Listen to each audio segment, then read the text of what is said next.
Pemerhati dapat menerapkan cepat untuk sistem dengan pasukan atau pemain ni, dan pemain ni pun mereka dia dah biasa dengan pemerhati.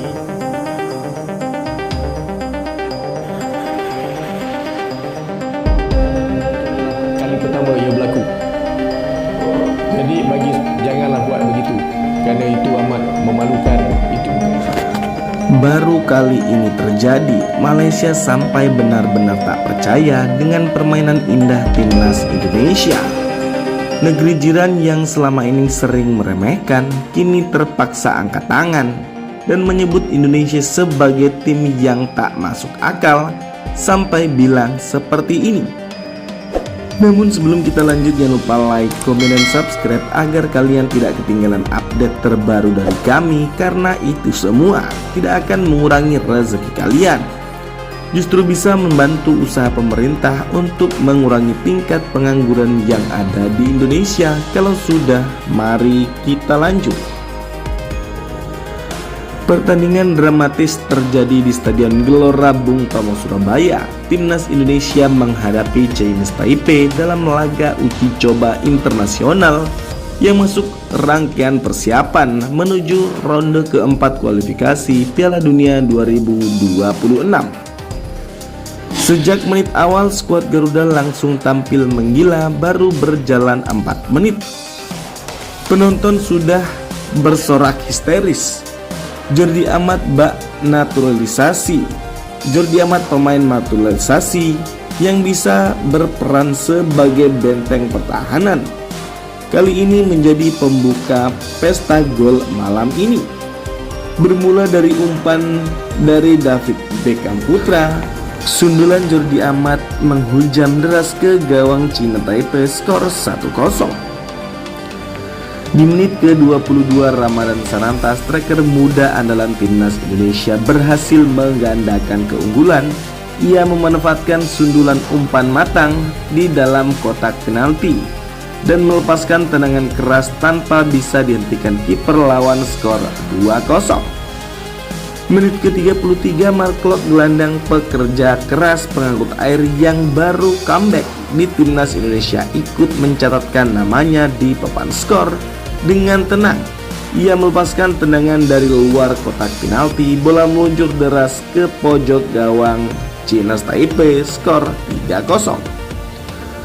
Di menit ke-38, Eliano Reijner, pemain keturunan Belanda yang baru saja dipanggil Patrick Kluivert, menyempurnakan pesta gol malam ini. Umpan brilian dari Jakob Sayuri dituntaskan dengan sontekan elegan, skor 4-0 hanya dalam 38 menit.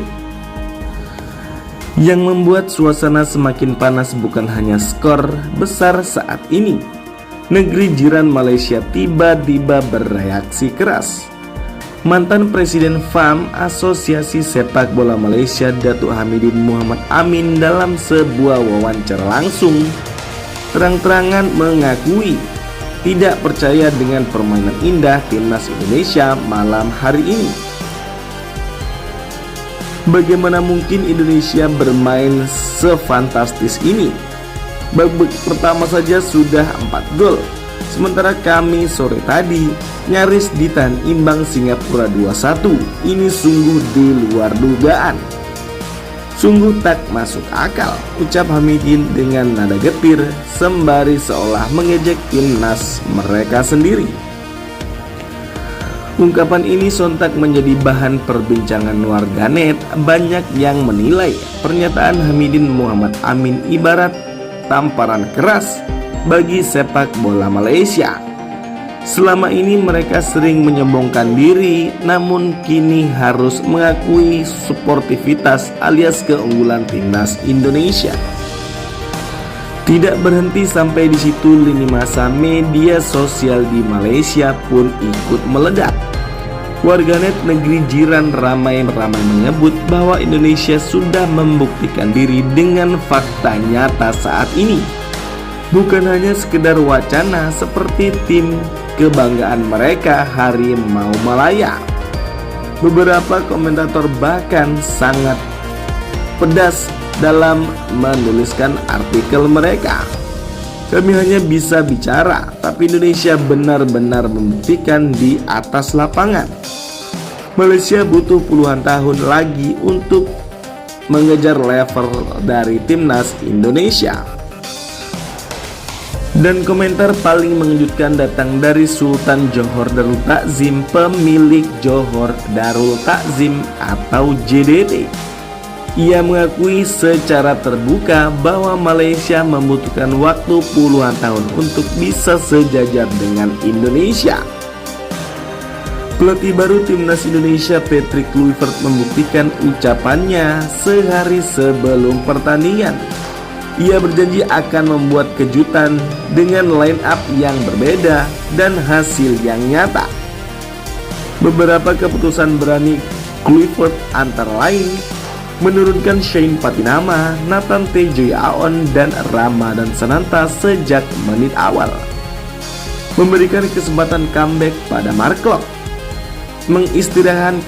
Mengistirahatkan pemain-pemain utama seperti Jay Itzes, Kevin Dick, Calvin Verdong, Ricky Kambuaya, hingga Ragnar Oratmangun. Keputusan ini terbukti brilian. Para pemain yang diberi kesempatan tampil justru menjawab dengan penampilan yang sangat luar biasa. Media-media internasional pun mulai melirik. Skor telak di babak pertama ini dianggap sebagai peringatan bagi tim-tim Asia lainnya.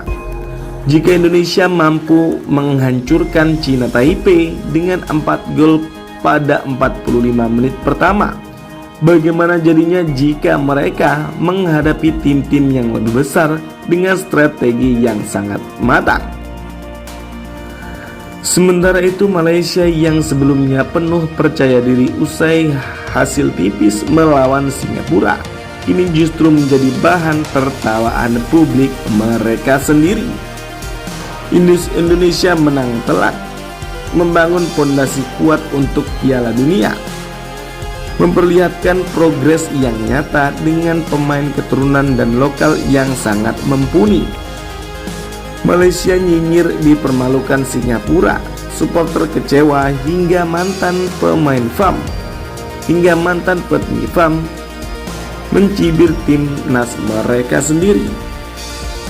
Kenyataan kontras ini membuat publik semakin yakin bahwa Indonesia kini berada jauh di depan Malaysia dalam pesta sepak bola Asia Tenggara. Pertandingan ini bukan sekedar uji coba, bukan pula sekedar 4 gol semata di babak pertama. Ini adalah simbol kebangkitan Garuda. Indonesia menunjukkan kepada dunia bahwa mereka bukan lagi tim penggembira. Mereka adalah tim dengan mental baja, strategi matang, dan dukungan supporter yang sangat luar biasa. Sementara itu Malaysia yang selama ini penuh kesombongan kini hanya bisa terdiam. Bahkan tokoh besar mereka sendiri sampai mengakui Indonesia bermain tak masuk akal. Jadi bagaimana menurut kalian Garuda Muda kita malam hari ini? Apakah ini bukti nyata bahwa Indonesia sudah selangkah lebih maju daripada Malaysia? Tulis pendapat kalian di kolom komentar. Jangan lupa like, komen, dan subscribe agar kalian tidak ketinggalan update terbaru dari kami Line Up Garuda. Karena perjalanan timnas kita menuju Piala Dunia 2026 baru saja dimulai, dan ini baru permulaan kebangkitan besar sepak bola Indonesia.